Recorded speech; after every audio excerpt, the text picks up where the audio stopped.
जब भी उसे देखती हूँ मेरा तो खून खौलने लगता है। इतना घटिया इंसान होगा वो, मैंने तो सोचा भी नहीं था। वो इतना कैसे गिर सकता है? मुझे उसकी परवाह नहीं है, लेकिन अम्मी परेशान है। कहती हैं इसके बाद हम सड़क पर आ जाएंगे। उफ, क्या अब वो इस बात को लेकर तुम्हें तंग कर रही है? दूसरी तरफ नायला आंटी हैं। अम्मी कहती हैं वो हमारे रिश्ते को कबूल नहीं करेंगी। कहा कि तुम माँ बेटे के दरमियान आ जाओगी। अब तुम इतना मत सोचो, उमर भी कोई छोटा बच्चा नहीं है। वो तुम दोनों के बीच तवाजुन बरकरार रखेगा। यास्मीन, अम्मी और हमीद अंकल के दरमियान ताल्लुक रह चुका है। क्या? ये क्या कह रही हो तुम? वो एक दूसरे से बहुत ज्यादा मोहब्बत करते थे। फिर हमीद अंकल ने अम्मी को छोड़कर नायला आंटी से शादी कर ली। नामुमकिन।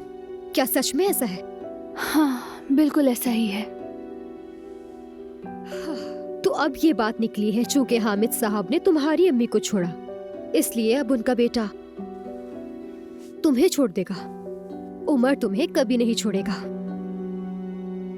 वो अपनी अम्मी और तुम्हारे दरमियान सुलह का जरूर रास्ता निकालेगा। मुझे उस पर यकीन है यास्मीन,